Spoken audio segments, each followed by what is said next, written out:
Hey everybody, so I'm coming to you right now from northern Wisconsin.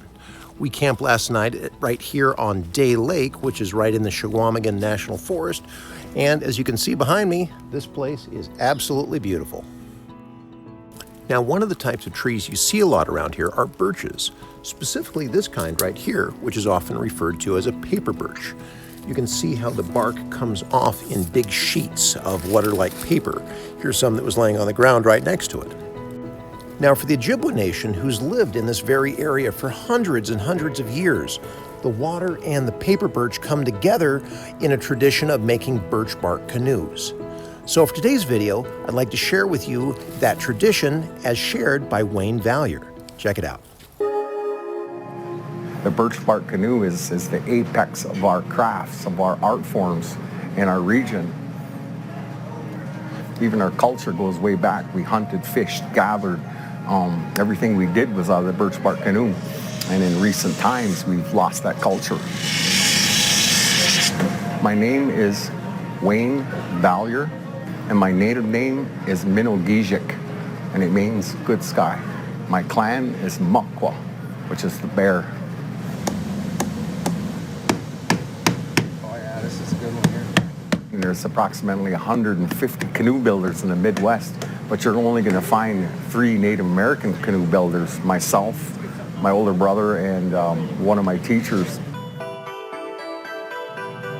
My teacher, Marvin Defoe from Red Cliff, came to our community when I was probably 11 years old, and he built a model birch bark canoe one summer for some teachers. And by the time I was 16, I built my first birch bark canoe.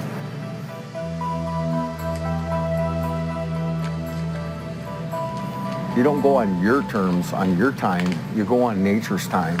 And for an example, the birch, it only peels in mid-June to maybe early July. So there's a short window of opportunity to actually harvest the bark. The roots they're gotten usually later in the fall when the sap runs into the tree. We usually harvest our cedar when the swamp is frozen, because we go into the cedar swamp, there's no mosquitoes. It's easy to travel into the swamps to get the cedar for all the woodworking in the canoe.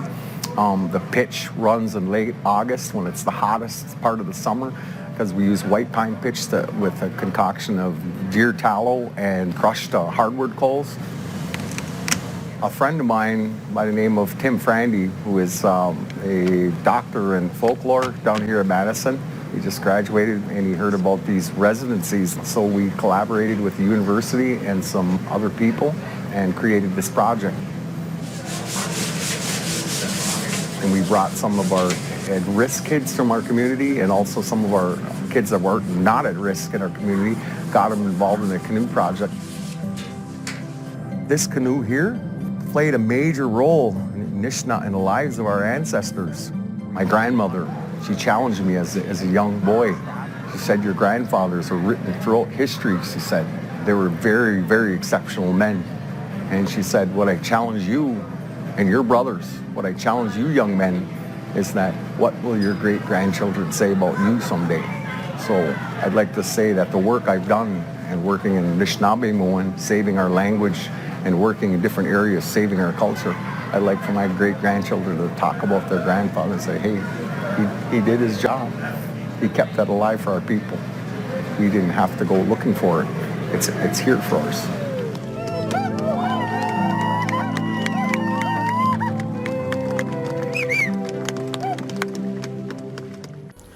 So a big takeaway here is that we need to look to the traditions of our ancestors and our families to keep reminding us who we are and to give us that strength to go through life that our ancestors had.